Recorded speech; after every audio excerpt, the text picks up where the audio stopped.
আগামী 7 ও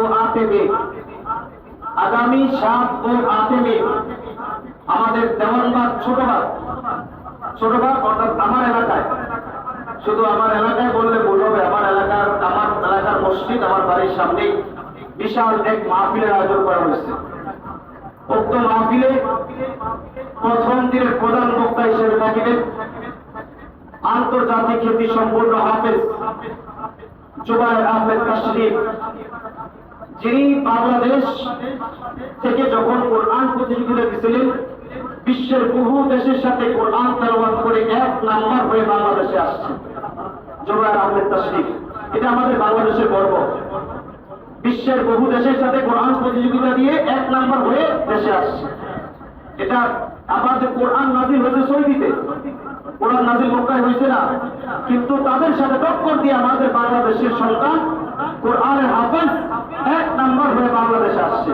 প্রথম দিনের প্রধান বক্তা হিসেবে সে থাকবে ইনশাআল্লাহ, এবং দ্বিতীয় দিনের প্রধান বক্তা হিসেবে থাকবে আপনার আমার সকলের সুপরিচিত বক্তা এবং বাতিলের আতঙ্ক ডক্টর এনায়েতুল্লাহ আব্বাসী সাহেব, পীর সাহেব জনপুরের পীর সাহেব ডক্টর এনায়েতুল্লাহ আব্বাসী, যার হুঙ্কারে বাতিলের মসনদ কেঁপে চূর্ণ বিচ্ছিন্ন হয়ে যায়।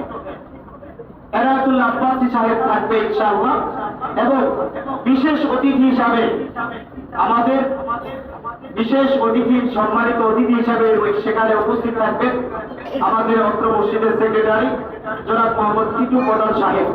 ইনশাআল্লাহ এর ভিতরে আমাদের উপস্থিত থাকবেন আমাদের জনাব মনির প্রধান সাহেব।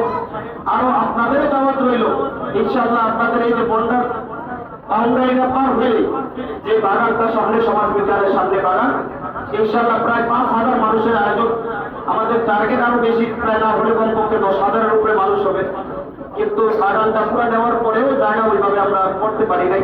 তারপরে 5,000 মানুষ, সর্বনিম্ন 5,000 মানুষের যেন মানুষ দাঁড়াইতে পারে, ওই আয়োজনটুকু আমরা করতেছি ইনশাআল্লাহ। আপনাদের দাওয়াত রইল আগামী 7 ও 8 বুধ ও বৃহস্পতি ইনশাআল্লাহ। আপনারা সবাই আমন্ত্রিত, সবাই যাওয়ার চেষ্টা করবেন। ওয়া আখিরু দাওয়ানা আলহামদুলিল্লাহি রাব্বিল আলামিন।